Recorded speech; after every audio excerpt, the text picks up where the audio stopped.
Alhamdulillah bisa bersilaturahmi sama-sama ngaji bareng di Masjid At-Thahir ini. Mudah-mudahan kita tidak hanya dikumpulkan di sini tapi kelak juga dikumpulkan di surganya Allah. Amin ya rabbal alamin. Salawat beserta salam semoga selalu tercurah pada junjungan kita baginda Rasulullah Muhammad sallallahu alaihi wasallam beserta para keluarga dan sahabatnya, dan semoga Allah sanggupkan kita istiqomah meniti sunnah-sunnahnya insyaallah. Salam takzim kami kepada seluruh jemaah, wabil khusus para asatiz, alim ulama, kiai, tokoh masyarakat, bunda-bunda, ustazah-ustazah yang ada di sini. Mudah-mudahan kita sama-sama diridhoi oleh Allah dan pulang dari sini juga tambah dekat sama Allah ya. Ingat, ngaji yang sukses itu bukan sekedar yang sepulang dari sini hafal semua ayat dan hadis yang dibacakan di dalamnya, tapi yang paling sukses yang pulang dari sini tambah banyak sujudnya, tambah dekat sama Allah ya. Nah gitu ya. Dan lebih sukses lagi ketika yang diingat bukan yang ngomong tapi pencipta yang ngomong. Yang ngomong mah banyak dosanya, lagi ditutupin aja sama Allah ya. Kok banyak dosanya, masa lalunya seperti itu, kok mau aja ngisi ceramah? Karena tahu banyak dosa, diajakin ngaji masa nolak ya. Udah tahu banyak dosa nggak mau ngaji, lebih ngaco lagi. Ini diajakin ngaji sama orang-orang baik segini banyak, nolak. Wah, saya nggak tahu diri berarti ya. Istilah kebagian temanya kebaca nggak? Jereng Idul Adha, momentum penyucian jiwa melalui pengorbanan. Bismillah, bentar lagi ya. Nanti insya Allah pada tanggal 6 Juni insya Allah kalau di kalender yang sudah tercetak ya. Jangan lupa nanti 9 Zulhijjahnya, berarti tanggal 5 Juninya itu disebutnya hari Arafah, sebaik-baiknya hari. Jangan lupa puasa sunnah ya.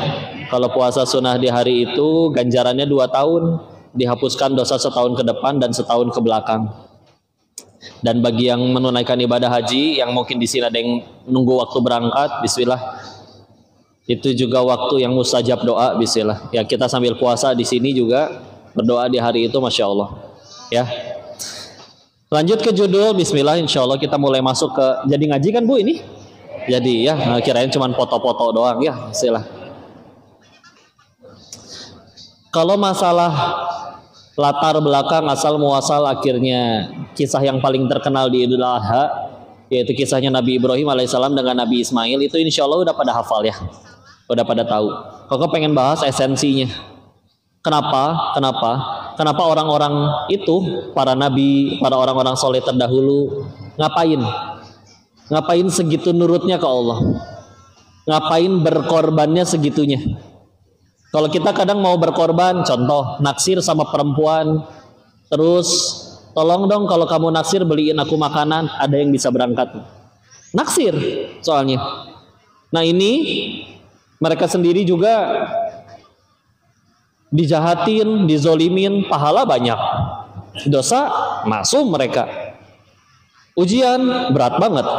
Ngapain tetap jadi orang baik? Ngapain tetap lempeng lurus? Ngapain tetap berkorban ini itu? Di kisah Nabi Ibrahim bahkan sampai anaknya mau dipotong. Ya. Belain apa? Maka sebetulnya hanya karena satu hal aja. Mereka yakin Nabi Ibrahim alaihissalam harus masuk ke dalam kobaran api, padahal beliau benar. Beliau tahu nggak kalau api itu panas? Tahu dong, nggak mungkin. Itu benda apa ya nyala-nyala lucu masuk nggak mungkin. Tapi daripada yakin api itu panas, beliau lebih yakin tentang 3 hal. 1, kalau kata Allah saya bakal mati, nggak usah pakai api ini juga saya bisa mati kapanpun. 1. 2, kalau kata Allah saya tidak akan mati, mau api, mau meteor, gunung meletus, gempa bumi, tsunami, kebakaran, Allah nggak izinin saya mati, Allah nggak izinin terjadi apapun, jangankan mati, sehelai rambut pun aku nggak akan jatuh. Ya. 3, kalau aku sudah melakukan ini untuk Allah, tetap mati, pasti Allah ganti dengan sesuatu yang jauh lebih baik. Beliau lebih yakin tentang 3 hal itu daripada yakin api itu panas. Makanya mau anak mau dipotong, mau berkorban harta seperti para sahabat Nabi, mau apapun direlakan ya pengorbanan mereka. Tapi karena tahu, yakin, bismillah. Makanya esensinya adalah juga menjadi harus di pertanyaan, kita teh udah sering ngaji teh yang nambah apanya? Yang berubah apanya?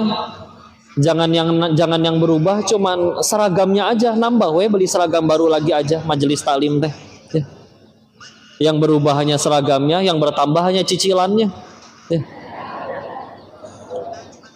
Dulu julid, tapi yang dijulitin temen yang beda pendapat. Sekarang udah ngaji, cenah hijrah, tapi yang dijulitin ustadz yang beda pendapat. Ayolah, jangan punya mata seperti lalat ya. Lalat itu mau ditaruhnya di taman bunga yang indah, mereka tetap terbang nyari sampah. Ya. Sama, kalau kita punya mata yang seperti lalat, berkumpul di tengah-tengah orang baik seperti ini pun dicari. Nah, datang kajian Koko pengen tahu dia salah ngucap apa nih, biar bisa jadi bahan konten saya. Ya. Asaan meninggal nggak ditanya kelakuan orang ya, ditanya kelakuan masing-masing. Ya. Tapi beneran dia salah kok, kasih tahu atuh. Ya. Ya salah satu yang membuat istilahnya kok berani bocah Cina ini mau ngaji di hadapan banyak orang soleh seperti ini. Satu hal, karena satu kalau saya salah pasti dibenerin. Ini banyak orang berilmu ini, ustadz-ustadz semua. Nah, kalau ketemu orang soleh enak tuh. Jangankan ngomong salah pasti dibenerin. Bawa dosa aja ketemu orang soleh malah dirangkul. Kamu punya dosa banyak, yuk aku juga sama-sama jadi baik yuk. Orang soleh betulan mana ada menghakimi, karena sadar betul kalau Allah udah benci dengan si pendosa ini, mudah bagi Allah matiin dia kapan aja. Oh dia masih hidup. Ya. Karena Allah berfirman Quran surat 35, surat Fatir, ayat terakhir ayat 45-nya. Walau yu'akhidullahu an-nas bima kasabu ma taraka 'ala dhahriha min dabbah. Kalau sekiranya manusia dihukum atas dosanya, jadi bikin dosa kontan balasannya detik itu juga, maka tidak tersisa makhluk bergerak yang bernyawa di muka bumi ini. Habis dong. Saya, bapak, ibu, semuanya gak luput dari dosa dan semuanya mati karena dosanya. Cuman pertanyaannya kenapa ini masih rame begini? Gak punya dosa semua ya? Nggak mungkin. Kata Allah di terusan ayatnya, walakin yuakhiruhum ila ajalim musamma. Akan tetapi Allah akhirkan sampai waktu yang ditentukan. Kita malah lagi ditungguin taubatnya. Jadi kalau kita mau taubat terus ada perasaan was-was. Layakkah dosaku diampuni? Oh itu was-was syaitan loh. Was-was syaitan. Karena setan nggak bisa mencegah kita taubat. Nggak bisa. Kita pengen wudu terus ibu disliding di tempat wudu gitu ya. Dijenggut, lagi ruku ditendang, lagi sujud diinjak, nggak bisa. Inna kaida syaitani kana do'ifa. Sesungguhnya tipu daya syaitan itu lemah. Surat 4 An-Nisa ayat 76. Setan itu bu, kalau di rumah ibu nyalain murotal Quran 24 jam, setan betah nggak? Nggak betah. Tapi dia mencet tombol matiin sendiri aja nggak bisa. Coba kalau bisa, kan horor ya. Nggak bisa. Paling banter cuman bisa apa? Was-was. Bosen nih Quran wae, ganti atuh ya. Kalau kita lawan, kalau saya nggak mau ganti emang kenapa? Dibanting gitu murotalnya?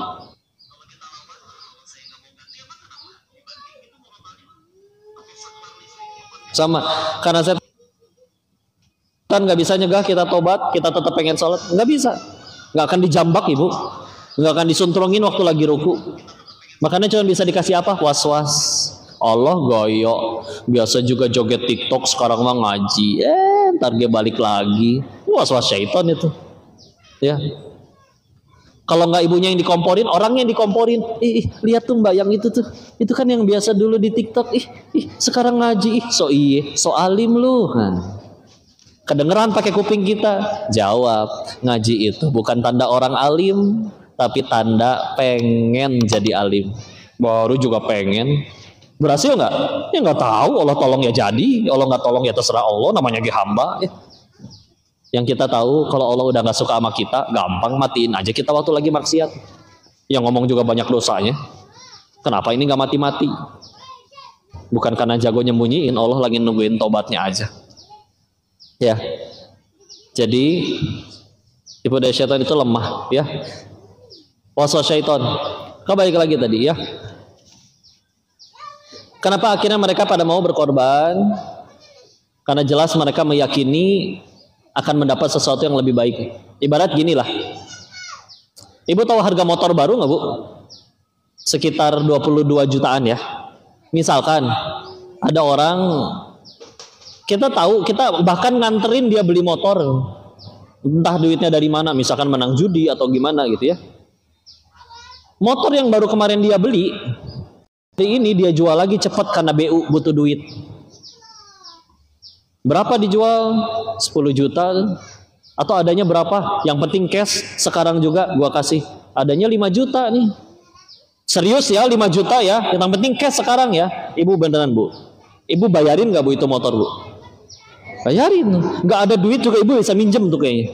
Kenapa? Karena yakin saya keluar 5 juta dapat motor baru nih seharga 22 juta.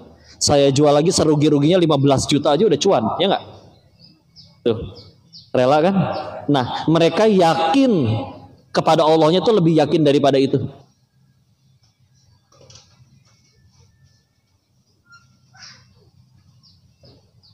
Makanya ya udah mangga ya Allah, saya harus dipotong ke, harus dibuang ke sumur oleh saudara kandungnya sendiri ke, harus dimakan ikan paus ke, harus apalagi ujian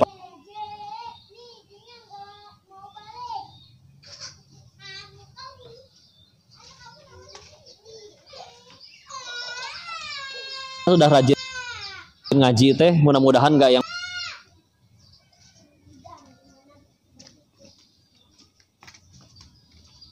bertambah. Nah ini dia yang juga harus bertambah, semakin tingginya keimanan adalah semakin bertambah yakin. Kok ngaji kan untuk nyari ilmu? Betul. Tapi ya ilmu itu sampai jadi pahala tuh tahapannya masih banyak. Satu kudu diamalin, ya. Doa juga mesti didakwahin gitu ya. Jadi nggak cuma diamalin, ya diamalin juga udah jadi pahala sih. Tapi kan untuk jadi kebaikan yang lebih berkembang, nggak cuma cukup datang ngedengerin oh hadisnya kayak gitu, terus udah weh diingat sampai mati tanpa pernah diamalin. Kurang kan? Ya harus diamalin, harus didakwahin dan lain-lain. Dan masalahnya kalau bicara ilmu gampang. Udah punya internet soalnya orang sekarang. Kita sekarang nyari hadis, ya punten ya, mohon maaf, buka internet. Tadi apa ya? Oh, hadis tentang gibah. Katanya riwayat At-Tirmizi. Udah googling aja, hadis gibah At-Tirmizi. Nanti muncul, ya. Oh, ini yang tadi dibahas nih, ternyata nomor hadisnya segini. Oh, ternyata ada di kitab ini. Insya Allah lebih mudah. Dulu kan nyari hadis kudu ketemu. Salah satu perjuangan nyari hadis yang luar biasa. Dulu ada seorang imam di Andalusia, sekarang Spanyol, namanya Imam Baqi Ibn Makhlad. Pengen belajar hadis, dan waktu itu guru hadis yang paling besar adalah Imam Ahmad bin Hambal. Tinggalnya di Baghdad. Sekarang Irak, ya. Bagi yang kebayang peta Spanyol ke Baghdad jalan kaki itu gimana coba ya? Spanyol berarti kudu nyebrang laut dulu ke selatan, ketemu sama Afrika Utara. Afrika Utara tuh ada 5 negara, Maroko, Tunisia, Aljazair, Libya, ujungnya Mesir. Mesir baru tembus Jazirah Arab. Jazirah Arab sekarang 7 negara, Arab Saudi, Oman, Yaman, Qatar, Uni Emirat Arab, Bahrain, Kuwait. Baru ke arah jam 2 siang lagi, baru ketemu Iran sama Irak, Persia dulunya. Sok bayangin itu jalan kaki kayak gimana ya. Begitu nyampe Baghdad, Imam Ahmadnya lagi dimusuhin sama pemerintah karena ada kebijakan yang beliau tolak. Beliau tegas dengan itu, akhirnya dilarang dakwah, dilarang ngajar. Ya cerita dong, wahai imam, udah saya, ini bahasa kitanya ya, saya jauh, masa nyampe sini tangan hampa pulang lagi? Ada nggak cara saya tetap bisa menerima hadis darimu? Ya sudah, ternyata Imam Ahmad masih diizinkan ketemu orang setiap pagi, ngasih makan orang miskin. Maka imam yang dari Andalus ini selama beberapa tahun nyamar jadi pengemis, setiap pagi datang ke rumah Imam Ahmad demi dapat 1-2 hadis. Bertahun-tahun nyamar jadi pengemis demi dapat 1-2 hadis per harinya. Tuh ngaji tuh kayak gitu demi Allah. Ya. Karena kalau ada yang berkata ilmu mereka lebih berkah karena segitunya. Kita sekarang gimana ngaji? Masjidnya enak. Ibu nggak mau datang gak? Nih tonton live-nya. Nggak bisa nonton live-nya, nanti besok nunggu di YouTube juga ada. Di YouTube ibu nggak mau nonton yang ini, nonton kajian yang manapun ada. Ulama ngumpul semua tuh di handphone kita. Masih embung ngaji, masih nggak mau ngaji. Udah jawab sendiri ya. Mereka tuh nuntut ilmunya segitunya, ya. Maka yang bertambah yakinnya. Kalau bertambah ilmu, insya Allah gampang internetan, ya. Dan kalau ilmu hukum, insya Allah orang udah pada tahu.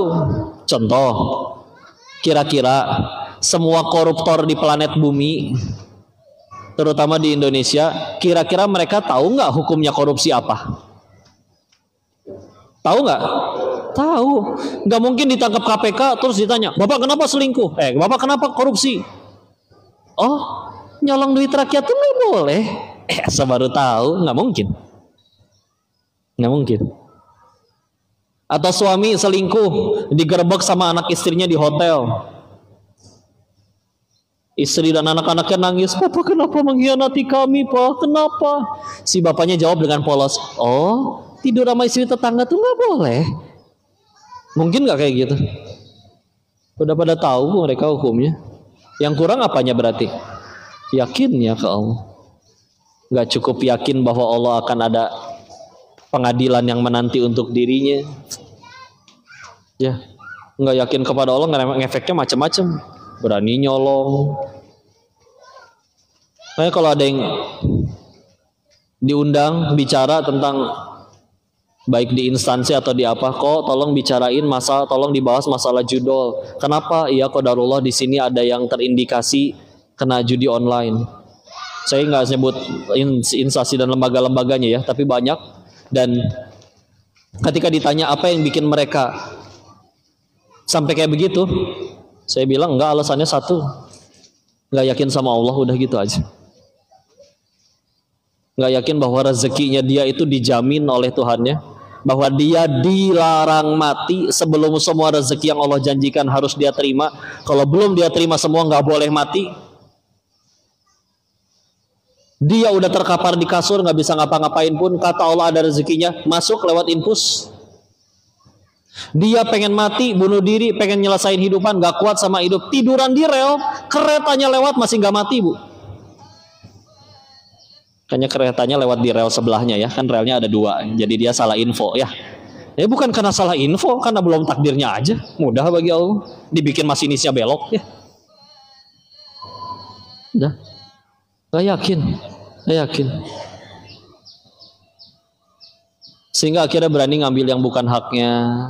Suami pelit ke istri, mungkin karena tidak cukup yakin kalau ngasih ke istri bakal Allah ganti berkali-kali lipat. Mau direkam gak Bu buat si bapak? Enggak ya, suaminya udah bayar semua ya.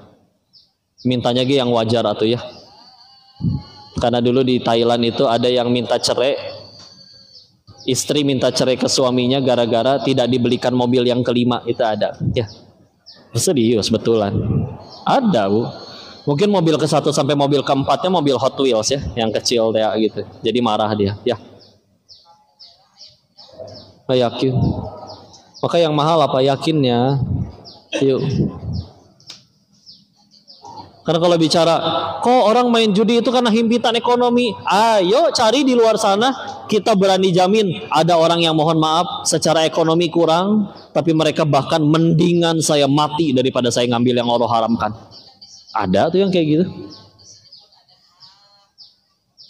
Yakin sama Allah, bismillah. Iya nih dapat segera duit cepat, misalkan minjem riba apa segala macam. Iya dapat. Tapi kalau itu membuat Allah benci kepada dirinya, murka kepada dirinya, mau kabur kemana masalahnya kalau Allah yang ngambek? Orang yang ngambek masih bisa ngumpet kita, masih bisa minta backingan. Ya.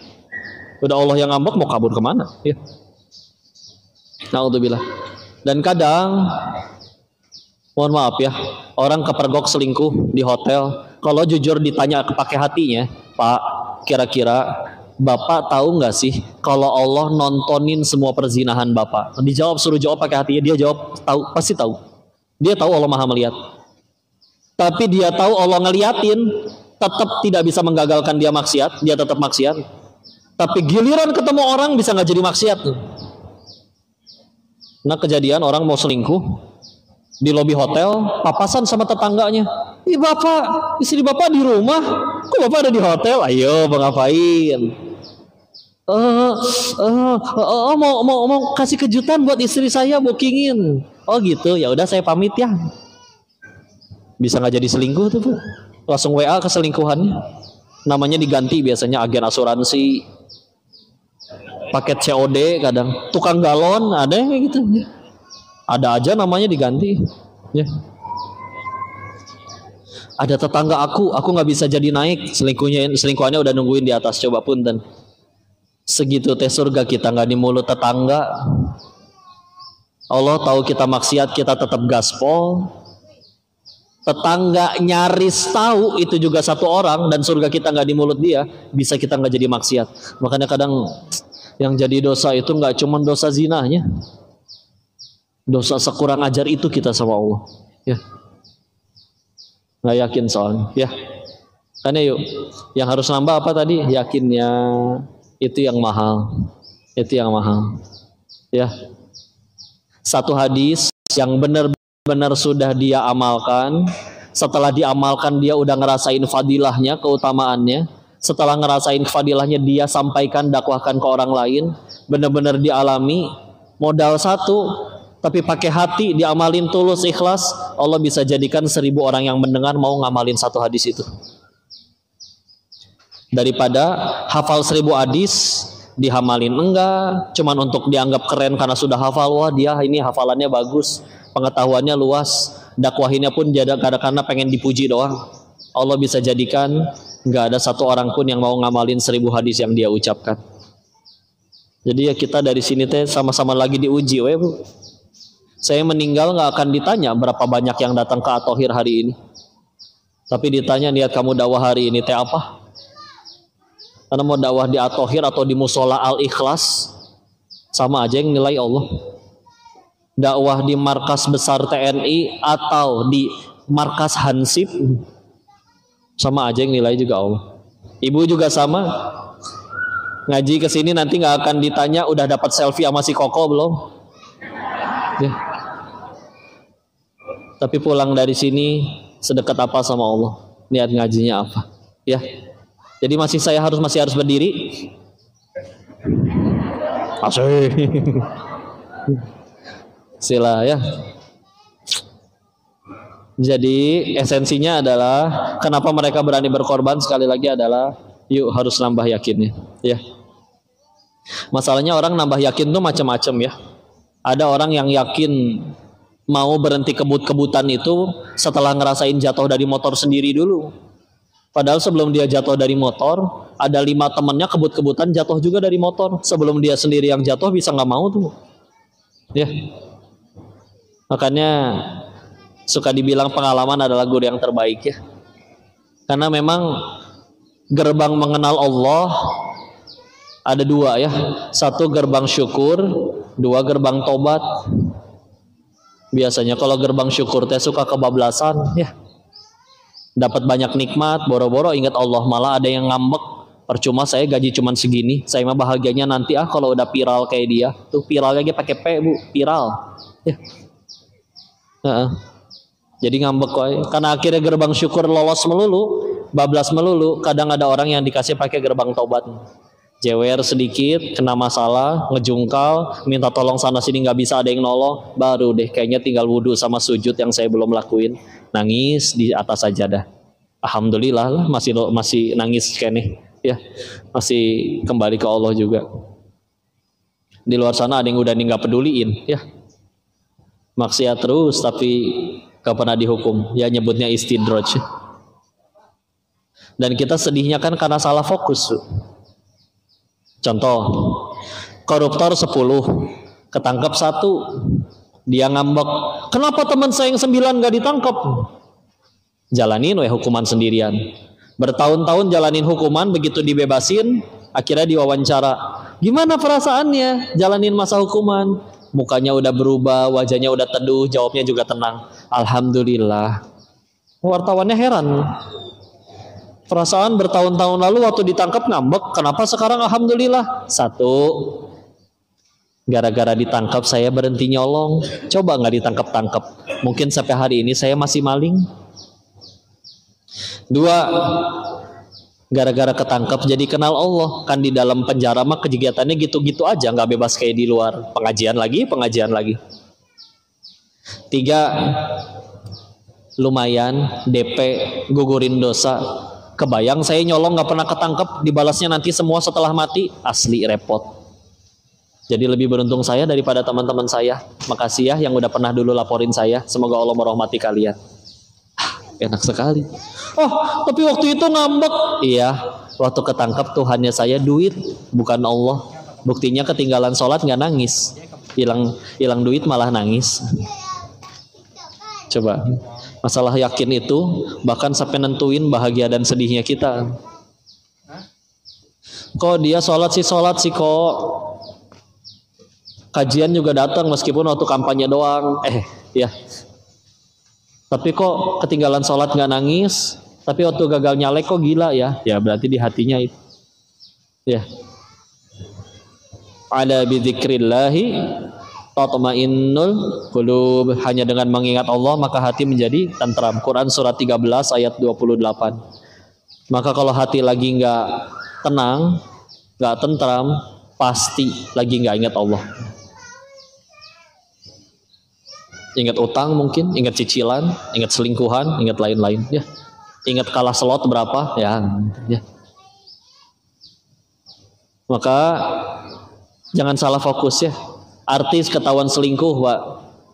Kalau yang sibuk dipikirin adalah kontrak sinetron diputus, followers kabur, endorsan tidak dilanjut, stres pasti. Stres. Berarti harusnya apa yang dipikirin? Gimana caranya gara-gara kebongkar ini, selingkuhan ini? Gimana caranya akhirnya saya jadi diampuni Allah? Oh, itu lebih wajib dipikirin. Anggaplah dia berhasil nyewa pengacara mahal, netizen kembali cinta, masyarakat kembali mengagumi, tapi dia belum tobat-tobat di hadapan Allah. Oh, masih repot ngadepin murkanya. Anggaplah orang masih benci, menghujat, gak mau nonton dia lagi, tapi tadi malam dia udah tahajud sambil nangis, tobat nasuha sampai keluar air mata tobat di atas sajadah. Allah ampuni. Siapa yang berani nyalakain kalau Allah sudah ampuni? Cuman kan kita kadang mikirnya gitu ya. Jadi nangis tuh ada 2. Ada yang nangisin masalah, ada yang nangisin dosa penyebab masalah. Beda tidak? Beda tidak? Kira-kira yang mana yang jadi solusi? Nangisin masalah aja atau nangisin dosa pengundang masalah? Nangisin dosa. Nah, kita lebih sering nangisin apa? Salah, ya. Hei anak muda, kenapa kamu diputusin pacar menangis? Iya kok, 1 jam sebelum diputusin, aku habis beliin pacar saya sekeluarga iPhone 16 Pro Max. Oh, dompetmu sakit kayaknya itu ya. Wow, seorang 23 juta beliin handphone ya. Oke. Pemuda lainnya datang nangis. Hei anak muda, kenapa kamu diputusin pacar nangis juga? Iya kok, karena selagi aku bersamanya, aku melupakan penciptanya. Cia ya. Beda nggak nangisnya bu? Beda, sama-sama nangis itu. Ya Allah, dulu pacar nelpon tengah malam minta jemput saya hujan-hujanan dia berangkat. Tapi giliran pencipta pacar memanggil, hayya alal falah, mari menggapai kemenangan, aku cuek-cuek aja. Padahal jangankan pacar cinta, satu dunia cinta Allah benci pun aku yang repot. Maaf ya Allah, aku salah fokus. Nah, sila. Ya. Dan pelajaran itu teh semuanya, ya. Pelajaran. Tinggal kita mau berapa kali patah hati lagi, berapa kali kecewa lagi, baru mau mulai ngejar Allah. Ya. Sokra, punten ya. Renungan ini mah renungan. Kenapa yang pada rajin ibadah, rajin banyak muncul di masjid, mohon maaf ya Pak ya, kebanyakan kakek-kakek, punten, mohon maaf. Maaf, punten ya. Enggak, serius. Nenek-nenek juga deh, ya. Kenapa coba? Iya, karena udah udah kenyang pengalaman, kecewa karena ngegantung ke harta udah pernah, kecewa sama orang terdekat udah pernah, kecewa sama jabatan udah pernah, udah buntu siapa lagi tempat aku ngegantung. Oh kayaknya tinggal satu doang ya, kayaknya nggak akan ngecewain, tinggal Allah. Ditambah lagi ketika sudah sepuh, ya punten atau mohon maaf, pengen bandel juga udah tidak mendukung, pengen dugem asam urat, pengen main perempuannya udah nggak mau ya, jadi mentok gitu. Kenapa yang muda-muda masih berani ngelakuin? Satu, ngerasa oh, masih panjang umurnya. Dua, karena belum pernah, itu dia. Kayaknya jadi alasan orang pengen kaya apa sih kalau mau jujur? Ya, betul, karena belum pernah kaya. Serius. Cari orang yang udah kaya dari sononya, tanya gerak cita-citanya. Mereka nggak akan jawab kaya. Udah, ya. Orang pengen kaya karena ngerasa dikira kayaknya jadi orang kaya itu enak. Jadi pengen kaya. Padahal nanti begitu jadi orang kaya akan ada harinya dia, makanya ada istilah OKB ya. Tahu OKB? Orang kaya blow on. Ya. Kalau baru norce biasanya Bu, ya. Dia nyobain semua restoran all you can eat se-Depok Raya. Nanti akan ada harinya dia ngerasain bahwa ternyata daging wagyu tenderloin saikoro BF beef maksudnya ya, sama tempe bacem ternyata bedanya cuma 5 cm di sini doang, di lidah. Ya kalau cadel 3 cm lah. Ya. Begitu ketelan, Bu, kenyang makan tempe, kenyang makan daging sama nggak kenyangnya? Sama. Apalagi keluarnya sama-sama bau ya. Nggak ada. Pak, ini kenapa makanan mahal begini Pak? Oh iya kok, nanti keluarnya wangi. Enggak, bau pasti. Nggak mungkin, jangan ngadi-ngadi ya. Jadi akhirnya dia tetap makan, tapi beda nanti tujuannya, biar sehat. Ya. Ini contoh lagi ya. Latihan pengorbanan lagi ya. Kemarin puasa Ramadan, kita disuruh puasa, ayat Qur'annya kayak gimana? Ya ayyuhalladzina amanu kutiba alaikumus syiyamu kama kutiba alal ladzina min qablikum la'allakum tattaqun. Apa artinya? Agar kamu bertakwa. Pertanyaan selanjutnya, emang kenapa kalau kita bertakwa? Nah, ada ayat yang potongan biasanya di akhir ayat ya. Dan ini diulang 11 kali di Al-Quran. Wattaqullah la'allakum tuflihun. Bertakwalah kepada Allah, nanti kamu bahagia, nanti kamu beruntung. Ya. Ada terjemahan yang mengartikannya, nanti kamu beruntung, nanti kamu bahagia. Ya. 11 kali.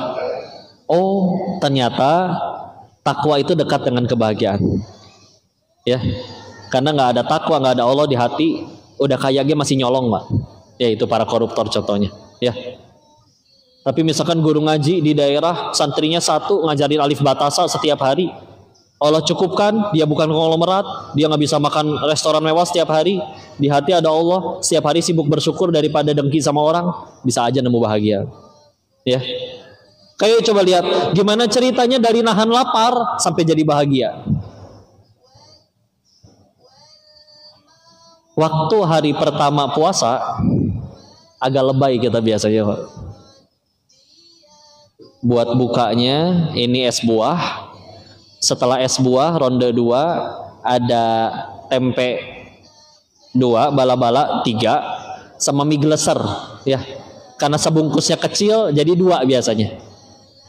Makanan utamanya ada nasi padang.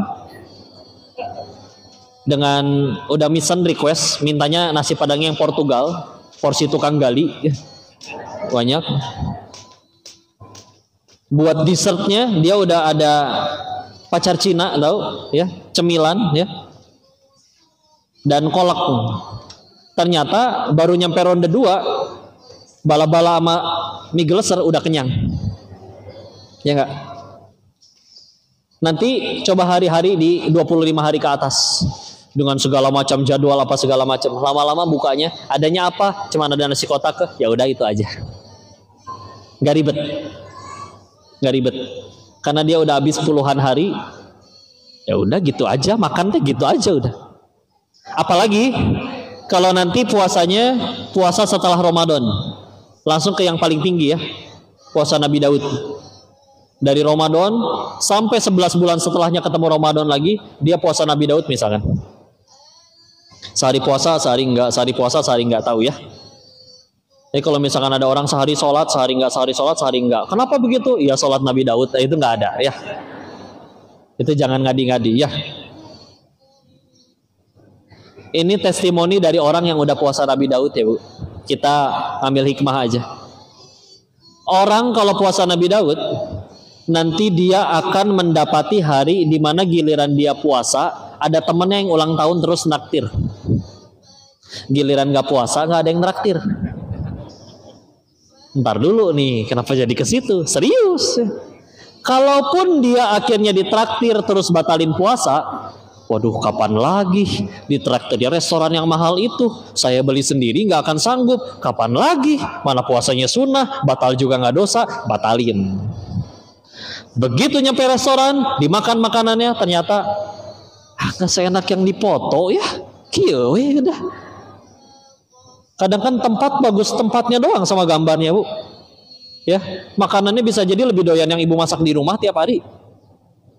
Akhirnya dia mulai ngerasa, oh ternyata gak seenak yang dibayangkan. Besok-besoknya ada yang traktir lagi, tapi ternyata dia tetap gak mau batalin. Nyampe rumah buka puasa sendiri, meskipun cuma nasi pakai telur ceplok, tetap kenyang juga. Kecuali kalau ibu nahan lapar 1 jam, buka puasanya harus 1 piring. Kalau nahan lapar yang 14 jam, apa makan yang 14 piring? Enggak kan? Maka dia nyampe di satu kesimpulan, oh nahan lapar 1 jam atau belasan jam, tetap aja bukanya 10 menit juga. Ya mungkin nambah ayam 1 potong, mungkin nambah nasi 1-2 centong, tapi nggak berlebihan. Karena perutnya segitu-gitunya. Sehingga nanti tujuan dia makan berubah. Dari yang tadinya yang penting mewah, yang penting bagus, bisa dipoto buat di medsos. Sekarang makan sekedar biar kenyang. Karena kalau kenyang aku sehat, kalau sehat aku bisa ibadah. Udah. Enggak ribet.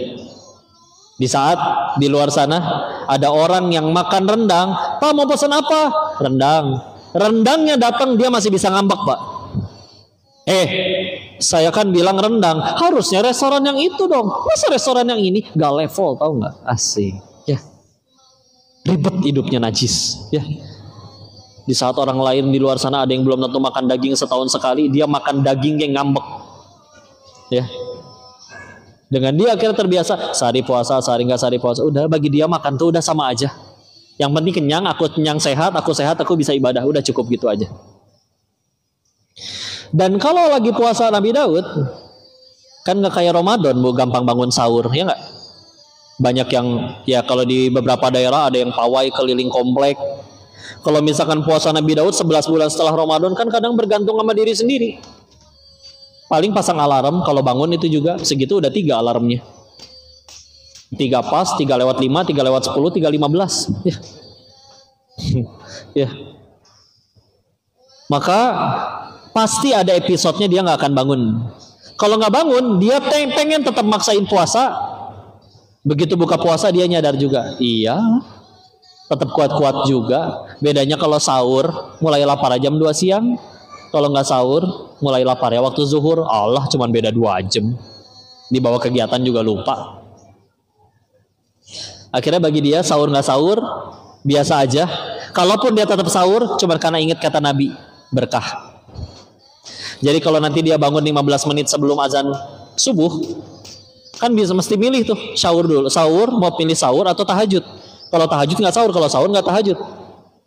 Tapi karena bagi dia sahur itu yang penting berkah, kadang cuman kurma 3, air segelas, sisanya masih keburu tahajud 2 rakaat, 4 rakaat. Di saat Ada orang yang sahur berlebihan. Besok saya puasa nih, berarti nanti sahurnya mesti nasinya 2 bungkus, ayamnya 5 potong. Dia ngira kuatnya puasa adalah dari banyaknya makan sahur atau tidak. Padahal dari kuatnya iman atau tidak ya. Setidaknya ada 3 peperangan Nabi yang di bulan Ramadan. Perang Tabuk, Fatu Makkah, sama perang Badar. Coba orang lagi safar di peperangan emang bisa makan enak sahur tiap malam? Allah pengen menunjukkan kuat atau enggaknya puasa bukan dari sahurnya. Ya. Oke, coba lihat.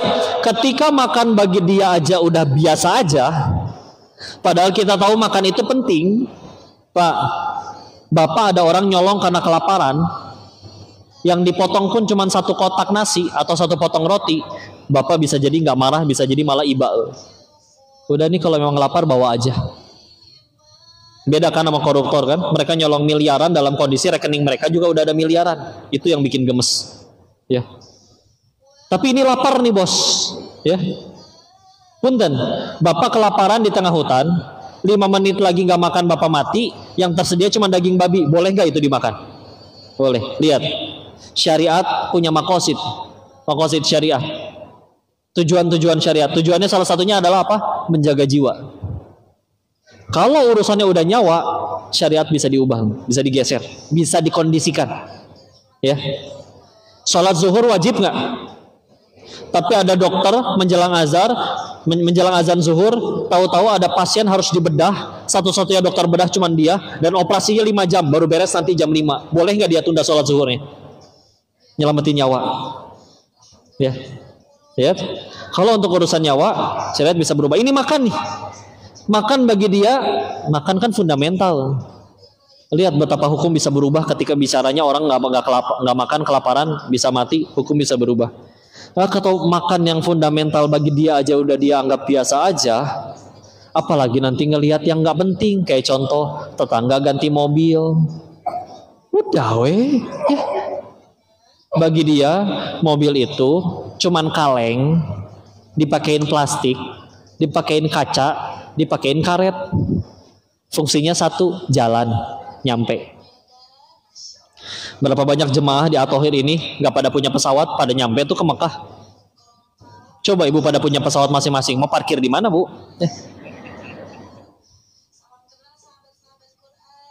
Yang penting nyampe kan. Oh apalagi kalau pada cobain berangkat ke Jakarta itulah, gedung udah depan mata belum tentu turun ibu. Macetnya, salah balik, salah belok, muter baliknya jauh, nyampe gedungnya aja nyari parkirnya bisa lama. Makanya tuh online laku karena nggak usah mikirin parkir, turun di depan, plek, udah weh bayar selesai. Ya. Coba lihat, ketika akhirnya makan bagi dia yang penting udah biasa aja, nanti ngelihat tetangga ganti mobil, udah weh ikut bahagia. Karena di luar sana ada yang tetangganya ganti mobil dia meriang, tetangganya naik jabatan dia mulai koma, tetangganya naik jadi direktur akhirnya dia meregang nyawa. Ya. Dengki ya, bermasalah di hatinya. Makanya lihat, kalau di judulnya bicara dengan pengorbanan itu bisa menyucikan jiwa. Ketika kita udah berkorban gak mau makan, orang puasa itu makanan yang dilarang dimakan untuk dia itu makanan dia loh. Dia yang beli, ada di meja dia. Istri yang ada di rumahnya sudah dia halalkan atas sama syariat, tapi karena Tuhannya, karena Allah dia tinggalkan itu semua. Lihat bagaimana ketika kita meninggalkan sesuatu untuk Allah, berkorban untuk Allah, itu membentuk jiwa. Bahagia. Dan kalau udah kayak begitu, lebih enak hidupnya. Nolongin orangnya nggak balas budi, nggak ngambek. Kan dia yang jahat, masa dia yang jahat saya yang dihukum? Ah, ngaco, tenang. Tapi tetap dia nyebelin, ya kan meninggal nggak ditanya kelakuan dia, ditanya kelakuan masing-masing, tenang. Tapi kan kamu dikhianati, ya kan berbuat baiknya bukan supaya dia cinta, biar Allah cinta, weh. Satu dunia cinta Allah benci juga saya yang repot, tenang. Tetap aja kamu dijahatin, tahu nggak? Saya mah bakal mati, cita-cita ke surga. Nabi Adam aja diusir dari surga, dosanya 1. Kita pengen ke surga, emang dosanya 1. Alhamdulillah, berarti saya pengen ke surga kehalangan dosa. Dosanya digugurin sama julidnya dia. Berarti harusnya dia yang saya jajanin seblak. Nyeblak duaan. Ya. Enak hidup teh lempeng. Bu. Atulah pengen ke surga. Kalau ditanya jujur ada suara dari langit. Hei ibu, apa yang membuat ibu ngerasa pantas ke surga? Kan kita bingung jawabnya, Bu. Saya sholat kok. Sholat yang mana? Yang sering lupa rakaat itu? Yang zuhurnya 5:30, 5:30, asarnya 5:30, subuhnya 9:30 kadang-kadang, ya nggak? Baru bangun sekalian duha, ya nggak? Udah mah bacanya kul ya kulhu melulu, sekalinya ganti ina atau ina lebih pendek. Sekalinya sholatnya lama, rakaat ketiga sujud lama banget. Ternyata lagi mikir, abis ini tasyahud apa berdiri ya? Lupa. Atau terus mau ke surga pakai amalan yang kayak begitu? Kan kayak bercanda ya. Maka bisa jadi ada dosa kita yang belum pantas dihapus karena amalan kita segitu-gitunya. Tapi Allah pengen tetap gugurin dosa itu. Gimana caranya? Ya dikirim penggugur dosa. Ada yang minjem duit galakan dianya. Ada yang udah kita tolong malah dijulitin sama dia. Udahlah, fasilitas itu mah. Jadi kalau ngelihat suami naruh anduk sembarangan, udah tahu anduk basah ditaruh di kasur. Naruh gunting nggak ditaruh di laci lagi. Lacinya dibiarin kebuka. Udah tahu pakai AC, pintunya dibiarin kebuka. Kalau ngambil baju tuh atasnya diangkat dulu, Pak, jadi berantakan semua. Gregetan kan? Udahlah, investasi itu. Bukankah Ibunda Asyiyah menjadi satu dari 4 wanita paling mulia di surganya Allah, bersanding dengan Khadijah, Fatimah, dan Maryam? Salah satunya karena sabarnya luar biasa. Sabarnya bukan ngadepin suami sembarangan, Bu. Sabarnya ngadepin Firaun. Iya, beliau rajin ibadah, tapi kan beliau punya amalan yang tanpa batas pahalanya. Innama yuwaffas sabiruna ajrohum bighairi hisab. Surat 39 Az-Zumar ayat 10. Hanya orang-orang bersabarlah yang ganjaran pahalanya disempurnakan tanpa batas. Iya, sholat ada pahalanya gede. Iya, sedekah ada pahalanya gede. Standarnya dikali 700 kali lipat. Al-Baqarah 261. Tapi masalahnya beliau punya pahala yang tanpa batas, sabar. Dan sabarnya makin besar kesabaran, makin gede pahalanya. Nah, ini yang disabar dihadapin adalah Firaun. Ya. Nah, kalau ada ibu-ibu yang berkata, nanti dulu kok suami saya lebih parah dari Firaun. Bohong ibu, ya. Kalau suami ibu lebih parah dari Firaun, nama suami ibu yang ditulis di Al-Quran. Ya. Nggak ada lagi yang lebih parah dari dia soalnya, ya. Jadi yuk belajar berkorban. Karena kalau enggak, bisa jadi kita nanti yang menganggap, ngapain ini saya bela-belain keluar uang buat berangkat haji ratusan juta, nyampe sana papanasan, jalan kaki, nahan lapar. Nanti mikirnya kayak gitu, ya. Mereka semua rela ngelakuin itu semua, satu, yakin ada ganjaran yang lebih besar di sisi Allah. Dan terbukti orang-orang yang udah ngelakuin itu semua untuk Allah nggak ada yang sia-sia, semuanya mulia. Sengaja Allah ngasih contoh Firaun itu juga jadi contoh buat renungan, ya. Kalau ada orang nggak nurut sama Allah tuh suka diledekin, Pak. Ih, kamu mah ngaco kalah sama Firaun. Kenapa emang? Firaun nggak nurut sama Allah, tapi tetap kaya, tetap jadi raja, istri soleha. Ada riwayat menyebutkan hidupnya 400 tahunan. Seumur hidup gak pernah sakit, gak pernah demam, batuk juga gak pernah. Gak nurut sama Allah tapi punya segala-galanya. Kamu udah gak nurut sama Allah, duit masih pengen minjem. Mulia belum, kadang diinjek-injek orang. Kalah atau sama Firaun, mendingan nurut sama Allah, ya. Seenggaknya dihina orang juga, seenggaknya nurut sama Allah. Kita sakit hati sama mulut orang kan kadang bukan karena jahat mulutnya, tapi karena bisa jadi Tuhan kita masih mulut dia aja. Ya. Coba ya Bu, contoh. Ibu dikatain monyong. Heh Bu, monyong kamu. Emang mulut ibu langsung mancung? Enggak, gitu-gitu aja. Malah mulut dia yang harus mancung. Coba nyebut kata monyong tanpa majuin bibir.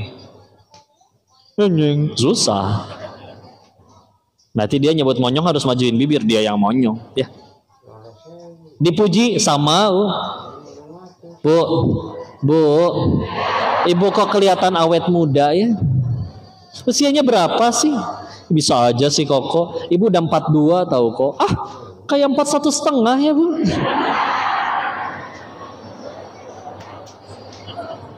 Lumayan Bu ya, 6 bulan ya.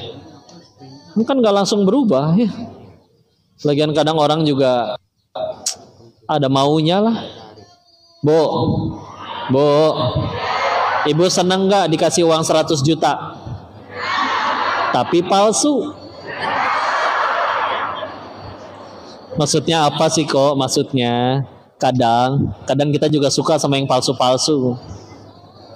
Contoh halal bihalal reunian ketemu temen. Tiba-tiba dia berkata, "Ibu, kok setiap hari saya perhatikan tambah muda terus ya?" Ibu percaya omongan dia, Bu? Tolong jelaskan secara medis gimana caranya manusia tambah muda tiap hari. Coba gimana? Kan ibu bukan ubur-ubur, Bu. Gak bisa ganti kulit. Ya. Tapi giliran di toilet sambil ngaca, suka percaya kan? Iya juga ya. Gelenya. Udahlah Bu. Jangan takut jadi tua ya. Kenapa jangan takut? Karena udah jadi, nggak bisa mundur lagi ya. Nggak perlu berkata, ih si Koko nggak tahu dulu ibu pakai seragam SMA lucu tahu. Ya dulu Bu, coba ibu pengajian kayak gini pakai lagi seragam SMA-nya, tambah lucu pasti. Udahlah move on ya. Karena gagal move on, terjebak di masa lalu, itu adalah salah satu ciri hamba dunia, bukan hambanya Allah. Ya, kok lihat gerasi bapak itu kok. Kenapa sih Bu? Keren ya. Memang kenapa kalau bapak itu keren? Andai aja 40 tahun yang lalu ibu terima cinta dia kok. 40 tahun Bu. Udahlah, udah sama-sama kisut. Ya. Tapi dia suami yang baik kok. Ya dia jadi suami yang baik karena istrinya bukan ibu. Coba jadi sama ibu. Ya. Sering dengar kan, di balik suami yang hebat ada istri yang hebat. Ya berarti yang hebat istrinya, coba jadi sama ibu. Mungkin gak sebaik sekarang. Udahlah, kan dulu katanya udah istiqoroh, akhirnya gak milih dia. Ya, udah yang di rumah yang terbaik Bu. Sila. Ini sampai dapat cerita kisah nyata Pak. Ibu-ibu naik ojek online. Begitu nyampe langsung turun terus bilang, nih ya bintang 1. Terus Bu, saya salah apa Bu? Jemput tepat waktu, nyampe tepat waktu, jalan pelan-pelan, helm 2 ya Bu ya. Ibu pakai yang baru, saya pakai yang bau Bu. Kenapa bintang 1? Ibunya buka helm. Dulu kamu mutusin cinta saya tahu nggak? Mantan. Ya Allah. Udahlah Bu, udah ya. Terjebak di masa capek, mikirin masa depan takut. Aduh gimana ya kok dolar? Ibu juga keluar negeri juga belum tentu kok mikirin dolar ya. Tenang aja, masa lalu stres. Saya izin nanya ya Bu ya. Punten. Ada nggak di sini janda yang ditinggal wafat suaminya ada? Ada. Ya tenang ya, saya bukan pengen nafkahin Bu, tenang ya Bu. Ibu udah berapa tahun? Tinggal. Ada yang lebih dari 4 tahun? Berapa? 5 tahun? Saya nanya kayak gini pernah nemu ada yang 30 tahun. Saya tanya ke beliau, Ibu 30 tahun terakhir ini hidup Bu? Hidup, nih kaki saya masih napak. Iya Bu. Ibu makan 30 tahun terakhir Bu? Atau makan kok, ini aja sambil makan saya kajiannya ya. Anak sekolah, lulus sudah alhamdulillah. Ibu di rumah ada lemari? Ya ada atuh kok. Ada bajunya? Atuh banyak kok. Berarti ternyata sejauh ini kalau rezeki itu adanya di suami, harusnya udah-udahan Ibu ya. Ternyata rezeki datangnya dari pencipta suami. Dan pencipta suami tidak akan mati. setiap hari memberikan rezeki, ya. Terus kadang ya Allah ada orang, gimana nih kok dolar naik? Panik, ya. Gimana nih kok pemilu ganti presiden? Panik. Ya udah, ya. Padahal rezeki kita dijamin sama Allah, ya. Ke masa depan takut, ke masa lalu stres. Ya jadi WGTA, ya, galau tiada akhir, ya. Kurang satu, kurang yakin doang sama Allah, ya. Lihat ya, betapa ketidakyakinan kepada Allah ngerembetnya kayak gitu. Hidup stres, ngambek melulu, kesal melulu, berani ngelakuin dosa, malas ibadah, gara-gara sekali nggak yakin sama Allah. Makanya kita bicara pengorbanan karena yakin sama Allah. Bismillah, ya. Alhamdulillah. Dan alhamdulillah surga kitanya di Allah, bukan di mulut orang.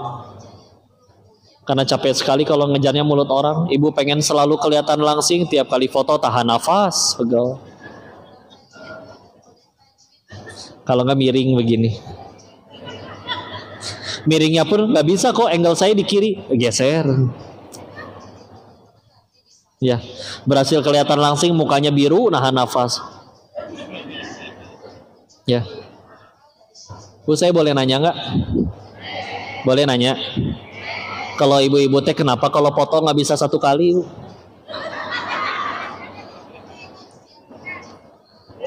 Angle ya, angle. Milih punten ya. Saya tanya ya, ibu foto 10 orang. Yang 9 cantik, tapi ibu merem sendiri, diulang nggak?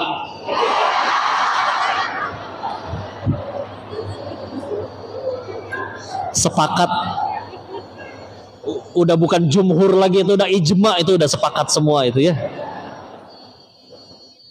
Saya mah kadang kasihan sama yang moto, permintaannya nggak nyambung, mas tolong ya jangan gendut. Gimana caranya bu? Kan yang makan banyak ibu, masa saya yang diomelin nih? Gak adil, orang teh ini aneh ya. Ya sok diulang ya. Yang moto sama, kamera sama, temennya sama, tempatnya sama. Sekarang yang 9 merem, ibu cantik sendiri, itu kan yang diupdate status. Egois asli. Egois asli. Ras terkuat di muka bumi ya teh Pak. Ya. Udah nggak apa-apa atau kok kan kamera sendiri, iya. Ibu jalan-jalan suka foto-foto ya. Nyampe hotel dilihat handphone teh ada foto 784 misalkan ya. ETG karena memori penuh ya. Karena besok harus foto-foto lagi. Berarti harus ada yang dihapus nggak? Yang dihapus yang ibunya cantik atau ibunya jelek? Jelek ya. Bu, tahu nggak waktu ibunya cantik temen ibu lagi cantik-cantiknya tahu. Pas ibunya jelek ya. Ya suka berantem Pak. Bu, foto yang kemarin mana? Ya udah saya hapus. Ya Allah ibu, mana saya bajunya nyewa, masa aku udah ulang lagi? Berantem. Nggak ngomong 2 tahun ya. Maaf ya Pak, ibu-ibu ya, Insya Allah. Tapi dah Allah mah sayang sama ibu-ibu ya. Apa buktinya? Contoh, jujur Bu, berapa kali ibu sen kiri belok kanan? Lebih sering celaka atau selamat? Selamat ya. Yang celaka si bapak di belakang kagok liatin ibu, tau nggak? Sekalinya sennya benar ketutupan kerudung ya. Alhamdulillah lah akhirnya syar'i juga ya. Maaf ya biar nggak tegang ibu-ibu. Mohon maaf lahir batin. Saya segitu dulu. Silakan kalau ada yang mau didiskusikan, ditanyakan, diobrolkan atau bahkan dikoreksi. Kalau saya salah menyampaikan silakan ya. Izin disertai dengan dibecandain kalau dipakai semua pakai ayat dalil, ibu-ibunya pada ngantuk ya. Bapak-bapaknya kemana Bu? Ini satu suami bawa 3 istri atau gimana Pak? Ini jomplang ini ya. Masya Allah ya. Udah boleh duduk belum Bu? Ya makasih, alhamdulillah. Saya kembalikan dulu, kami ada tanya jawab nggak Seth? Ada? Ya udah silakan.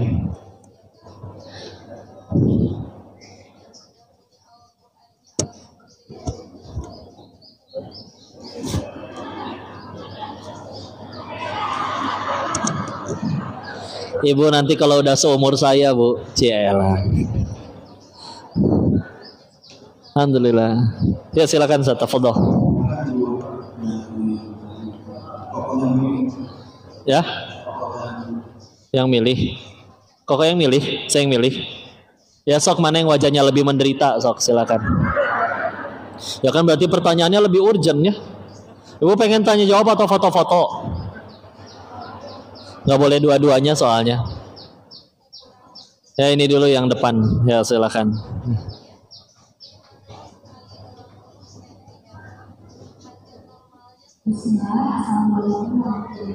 Oke, umurnya 33. Assalamualaikum warahmatullahi wabarakatuh. Terima kasih.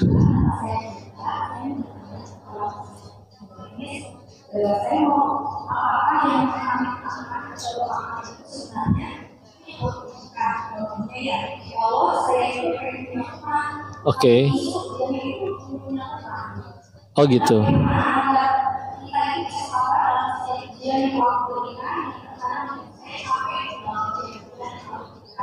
Nah, ini capek masih cengengesan tapi.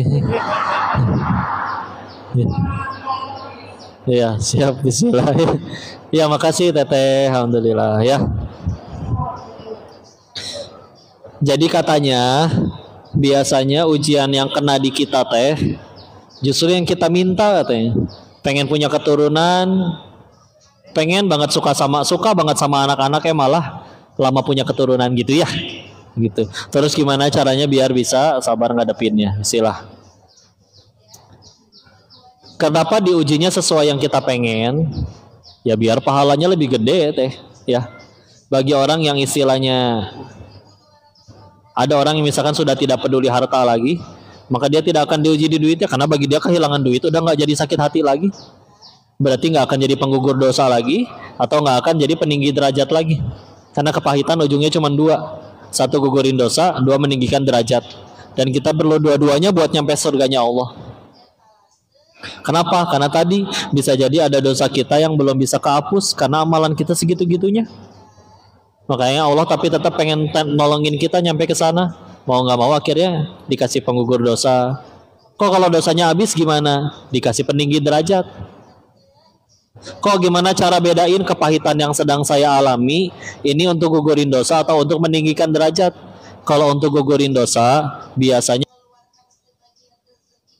perih banget. Kayak yang tadi Koko bilang, anak muda diputusin pacar. Karena dia udah ngedoain Allah, makanya diputusin pacar tuh nangis, sedih. Tapi kalau untuk meninggikan derajat, meskipun kata orang ujiannya dia berat banget, kata dianya biasa aja tuh. Lihat para nabi. Kita kalau ngebayangin ujian para nabi itu Masya Allah. Tapi bagi merekanya nggak ada yang ngambek, nggak ada yang pundung, nggak ada yang benci ke Allah, nggak ada yang nyesal dengan segala perjalanan hidup yang sudah Allah takdirkan. Lempeng aja jadi orang baik. Malah doa-doa yang terkenal dari para nabi, kalau nggak doa tobat, doa syukur. Doa Nabi Adam doa tobat. Rabbana dzalamna anfusana wa illam taghfir lana wa tarhamna lanakunanna minal khasirin. Surat 7 Al-A'raf ayat 23. Doa Nabi Yunus doa tobat. La ilaha illa anta subhanaka inni kuntu minadh dhalimin. Surat 21 ayat 87. Doanya Nabi Sulaiman yang nikmatnya banyak, doa bersyukur. Rabbi auzi'ani an ashkura ni'mataka allati an'amta alayya wa ala walidayya. Diulang 2 kali di surat 27 An-Naml ayat 19 atau di surat 46 Al-Ahqaf ayat 15. Karena mereka tahu apapun yang terjadi dalam hidupnya, yang paling berhasil adalah, yang paling beruntung adalah yang bisa kita jadikan jalan tambah dekat sama Allah. Jadi nggak peduli apapun yang terjadi, mereka sibuk, kalau nggak sibuk tobat, sibuk syukur. Karena tobat jauhin musibah, syukur nambahin nikmat. Ya. Karena akhirnya kalau pengen supaya bisa sabar ngadepin itu semua, pola pikirnya yang diganti, sudut pandangnya sebagaimana mereka. Kalau sudut pandang mereka untung rugi di dunia, buat apa saya jadi nggak jadi raja, malah diuji jadi nabi sepahit ini. Ya kan Sayyidina Umar juga pernah bertanya waktu datang ke kediaman Nabi, nabinya baru bangun. Ya kalau kayak kita mah tidur di atas pelepah kurma atau di atas tikar lah. Kan napak ya, nyeplak gitu. Kan Sayyidina Umar kan nanya, wahai Rasulullah, sedangkan engkau manusia pilihan Allah, Rasulnya Allah, tidurnya seperti ini, sedangkan Raja Kisra, Raja Persia, mereka istananya berlapis emas. Rasulnya jawab apa? Tidak ridhokah engkau wahai Umar kalau dunia untuk mereka, akhirat untuk kita? Bisa jadi kepahitan yang sedang teteh alami membuat pahala teteh di sini lebih banyak daripada yang lain, yang mungkin udah punya rumah tapi rumahnya malah dipakai maksiat misalkan ya. Jadi siapa yang paling beruntung? Udah, yang bisa jadiin apapun yang terjadi dalam hidupnya jadi jalan tambah dekat sama Allah. Karena kalau belum mikirnya ke situ, rugi melulu. Rugi melulu. Kenapa yang udah kaya koruptor masih nyolong? Belum ke Allah soalnya. Tuhannya masih duit. Jadi kalau nggak tambah banyak teh ngambek. Ya. Kapan berarti selesainya? Ketika tadi kita jadi hambanya Allah, bukan hamba selain Allah. Ya. Dan untuk nyampe sana proses wajar, nggak apa-apa. Ada yang tahunan, ada yang bulanan, ada yang bahkan puluhan tahun baru mulai mencari Allah. Cukup? Wallahu alam bishawab. Jadi Zat, saya waktunya sampai jam berapa?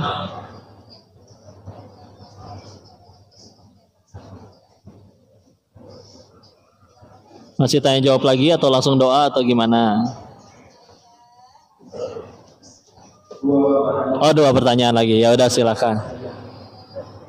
Gantian sekarang, tadi depan, sekarang yang paling jauh belakang. Ada nggak? Mic-nya nggak nyampe ya? Ya udah di WA aja, di WA. Nyampe nggak ke belakang? Hah? Mana dulu? Itu deh, ini satu hijau sama satu yang hitam ya. Silakan. Maaf ya teh ya. Ya. Atau tahu gitu dari awal tadi nggak usah ngaji, langsung ngobrol-ngobrol, tanya jawab. Ya bismillah ya. Ya. Ya. Waalaikumsalam warahmatullahi wabarakatuh.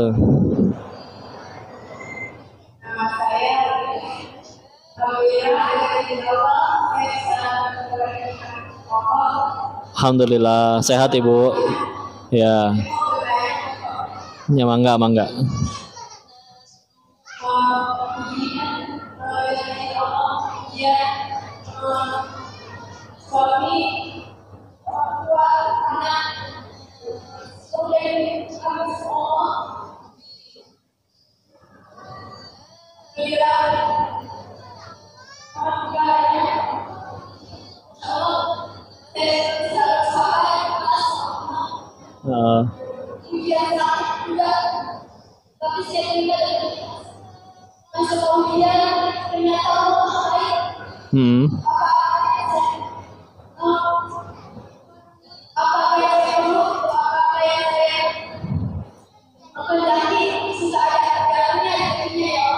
Alhamdulillah.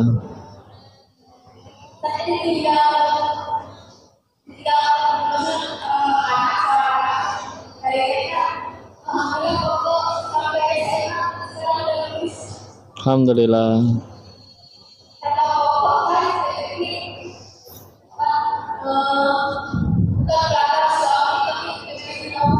Iya.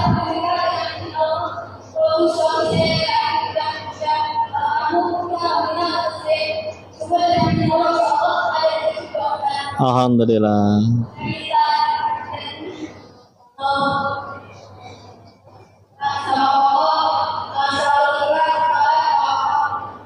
Oke.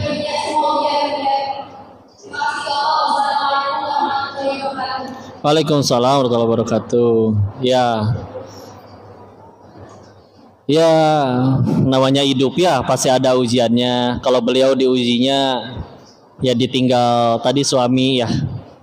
Izin yang saya tangkap dan yang terdengar tadi ditinggal suami, anak dan yang lain-lain ya.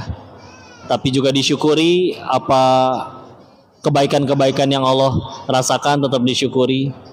Terus gimana cari caranya biar bisa tawakal dan sabar ngadepin itu semua? Ya insya Allah jawabannya juga sama seperti yang tadi pertanyaan yang pertama ya.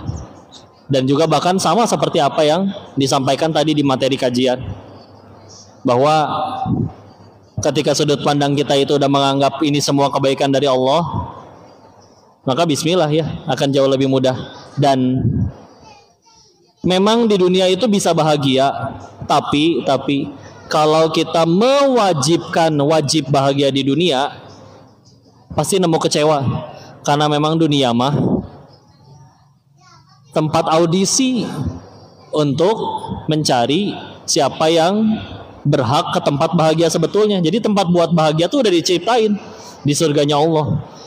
Dunia yang sekarang adalah tes buat nyari tahu siapa yang paling pantas masuk ke sana gitu.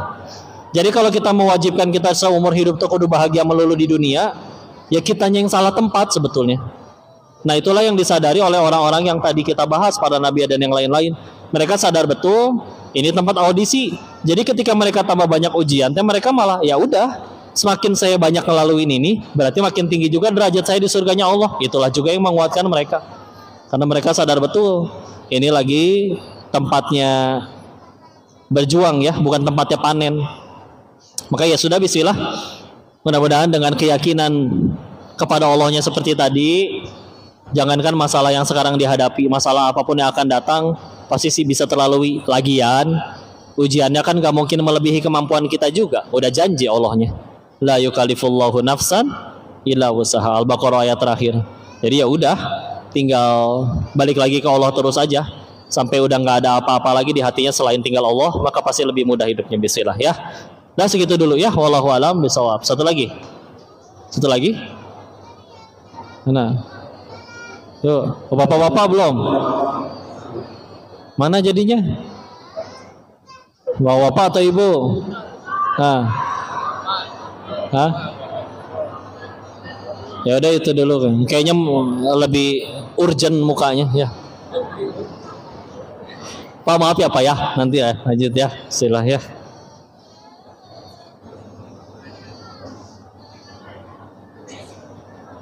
Yang nanya berdua. Ya sok silakan ya. Waalaikumsalam warahmatullahi wabarakatuh.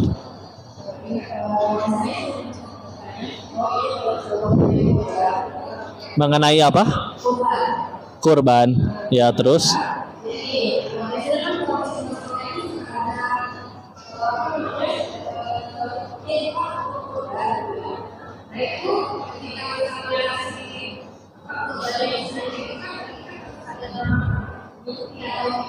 Iya.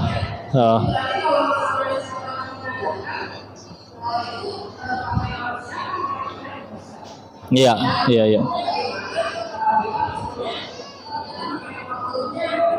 Ya.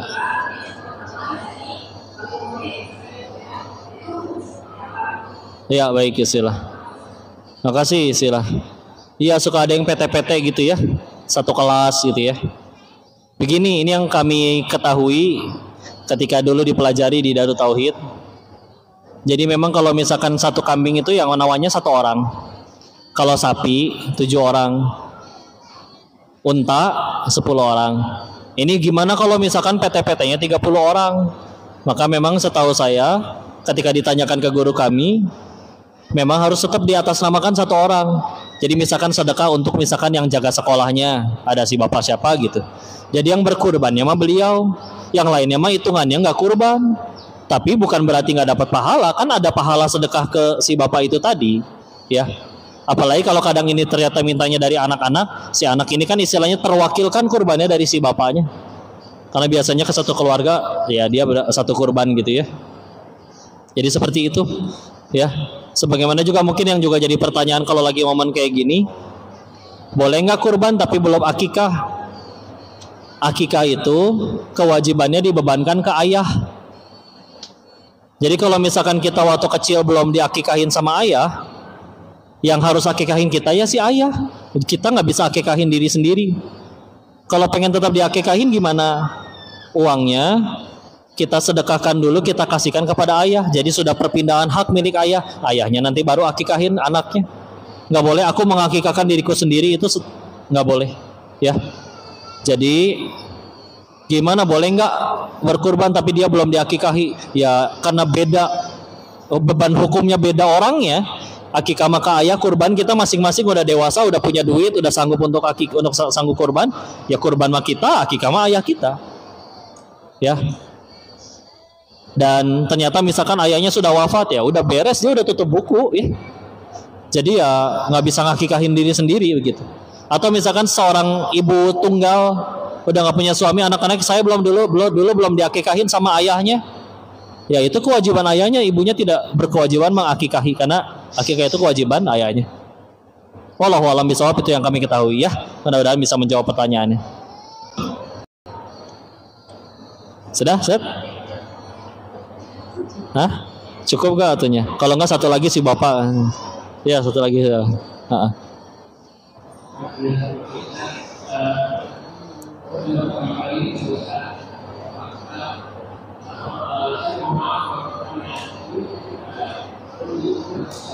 Iya.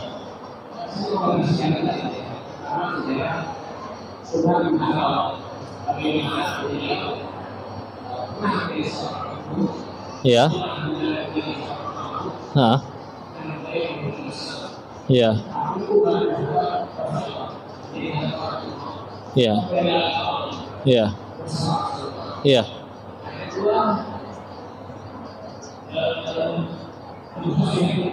Abu Sufyan. Iya.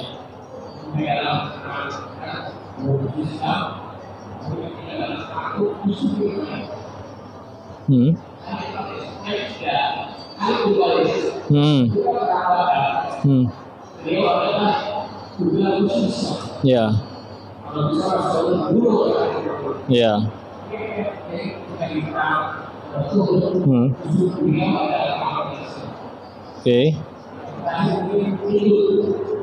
Hindun binti Utbah, ya. Nah. Ya.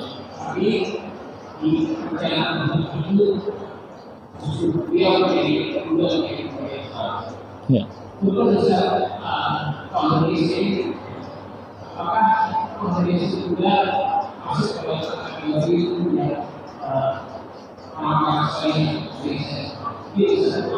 La haula wala quwata illa billah. Iya, mereka semua sudah disepakati ya. Tadi ada 4 nama, Umar bin Khattab, Khalid bin Walid, Abu Sufyan, dan juga Hindun itu sebetulnya istrinya juga ya. Dan mereka sepakat, ulama menyebut mereka sahabat, sahabiyah. Perempuan sahabiyah, laki-laki sahabat. Ya jauh, kalau saya mah jauh dari mereka. Banyak sekali saya mah dosanya, sedangkan para sahabat itu sudah diridhoi oleh Allah. Tapi kalau ada pun yang bisa dipetik atau diambil dari pelajaran mereka berempat adalah ya begitulah masalah hidayah ya. Jadi kalau misalkan setiap kali ada orang maksiat dia nggak langsung mati, sederhana, nggak ada yang tahu, bisa jadi di masa depannya Allah punya skenario lain untuk mereka. Jadi jangan pernah ngeremehin bahkan membenci orang yang punya dosa, karena Allah itu nggak pernah benci pendosa. Allah cuman benci dosanya. Kalau yang dibenci pendosanya, udahan kita semua. Ya. Tapi kalau dosa yang dibenci, ya dosa selagi nyawa belum nyampe kerongkongan masih ada kesempatan tobat. Walaupun jangan ngeremehin dosa juga. Terlebih di kisahnya Sayyidina Umar bin Khattab ada aqwaqala Rasulullah SAW bersabda yang maknanya bahwa orang yang dalam kemaksiatannya adalah tokoh besar, ketika dia masuk Islam biasanya dia jadi orang besar. Ya. Tapi ada komanya, asal dia benar-benar belajar Islam, belajar agamanya betulan, benar-benar.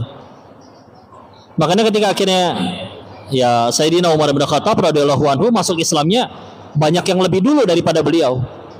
Tapi memang kalau kita baca biografi beliau, bagaimana beliau itu menuntut mengejar itu semuanya tuh bahkan mengalahkan beberapa sahabat yang lain. Makanya kalau akhirnya menyusul kemuliaannya wajar ya. Makanya ini juga bisa diamalkan bagi orang yang akhirnya kenal Islamnya telat. Maka ngejarnya gimana? Belajarnya mesti lebih banyak. Belajarnya masih lebih banyak. Karena dengan ingatan tentang dosa itu harus bisa jadi bahan bakar. Contoh masih bisa mikir kayak gini. Ketika kita futur nih, terus ngeliatin, ya Allah ini orang-orang pada bisa ke surga nggak ya? Bapak ibu ini, meskipun mungkin sholatnya telat, zuhurnya telat, asarnya telat, kita masih bisa mikir mereka pasti bisa ke surganya Allah. Kenapa? Karena saya tahu mereka nggak punya dosa sebanyak saya. Allah tahu kok saya kalau sendirian ngapain aja dulunya kayak gimana. Terus aku dengan dosa sebanyak ini nggak mau ngaji lebih banyak, belajar lebih banyak, ngapalin lebih banyak, ibadah lebih banyak, maka segitu nggak tahu dirinya kah saya di hadapan Allah. Jadi ketika pengen futur tuh ingat lagi, ya Allah, mereka mah mungkin masih bisa kendor-kendoran ibadah. Kenapa? Dosanya nggak sebanyak saya. Kita yang mudah Allah matikan, saya yang mudah dimatikan oleh Allah dulu. bukannya malah ningkatin ibadah terus pengen malas-malesan, maka nggak tahu diri, ya. Jadi setiap kali futur teh udah bisa ingat ke situ, ya Allah. Sehingga kadang mikir, ya Allah, kalau misalkan orang mah ibadah teh mungkin atau dakwah ceramah layak ngarepin pahala, kadang saya mikir, ya Allah, boro-boro jadi pahala, diizinin jadi penggugur dosa yang dulu juga udah alhamdulillah banget. Ya kadang ketika misalkan sampai ada yang nanya, kok ngundang teh berapa tarifnya? Ah, gratis. Di luar ada yang ini minta tarif bayar, mungkin mereka lebih mulia dan dosa dia nggak banyak, dosa mereka tidak sebanyak saya. Udah tahu sadar diri punya dosa, layak Allah matiin, diajakin ngaji, bukannya alhamdulillah, malah sok-sokan arif, dijemputnya nggak alparte nggak mau, nanawanan. Dulu Imam Malik bin Anas, gurunya Imam Syafi'i, diundang khalifah, telat berjam-jam. Kenapa kamu datangnya telat? Saya jalan kaki, wahai khalifah. Kenapa nggak naik kuda? Ini Madinah, di bawahnya ada jenazah Rasul. Maka pantaskah saya jalan di kota Madinah pakai kaki kuda, tidak dengan kakiku sendiri? Selevel Imam Malik, karyanya segitunya, ilmunya segitunya, takwanya segitunya, jalan di Madinah pakai kuda aja ngerasa nggak layak. Maka kalau ini ngakunya sok-sokan ustadz, tapi kalau undang harus ceramah berbayar, minta duit, undangnya harus segala macam. Nana Aisyahnya. Kalau udah nggak pantas, ya. Ingat dosa yang lama aja. Ya, apalagi dibandingkan dengan mereka tadi. Tapi kok udah tobat? Selama ini nggak pernah dapat SMS selamat tobat Anda telah diterima, nggak ada. Ya udah. Jadi kalau kayak gini teh, saya minta doanya aja. Jadi kalau ada yang ceramah teh didoain, Pak. Ya Allah, ini ngkongko ngomong wae di depan. Mudah-mudahan dia nggak cuma ngomong doang, tapi juga mengamalkan apa yang dia ucapkan. Udah minta doanya aja. Ya, yang duduk di depan belum tentu lebih baik daripada yang duduk mendengarkan, ya, malah banyakkan dosanya. Maka wallahu a'lam bishawab, mudah-mudahan kita semua dikumpulkan di surganya Allah. Wallahu a'lam bishawab. Cukup insyaallah. Apalagi habis ini doa dulu atau apa? Doa dulu. Ya udah. Doa dulu apa itu dulu? Doa dulu ya, bismillah. Bismillah, kita tutup dengan doa. Silakan mengaminkan yang punya hajat masing-masing di dalam hati, Allah pasti mendengarnya. Ingatlah doa itu pilihannya cuma 3, 1 dikabul, 2 dijauhin dari musibah, harusnya kepleset nggak jadi misalkan.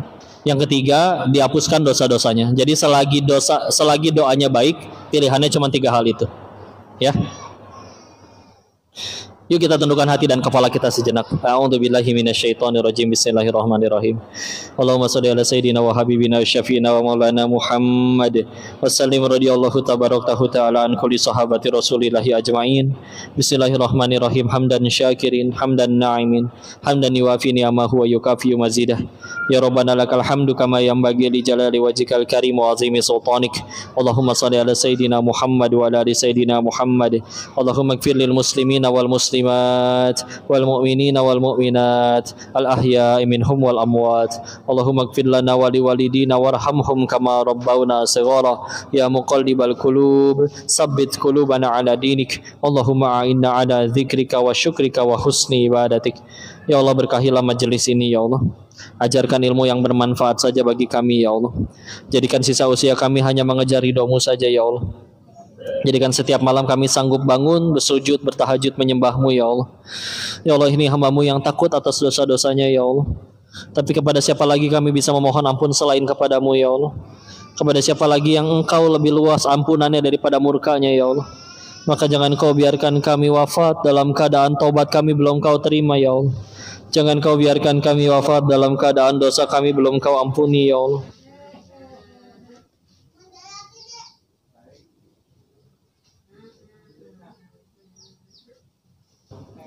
Ya Allah, sayangi orang-orang yang kami sayangi ya Allah. Orang tua, pasangan, anak-anak, jaga mereka ya Allah. Berikan masa depan, karir, rezeki yang terbaik dari-Mu ya Allah.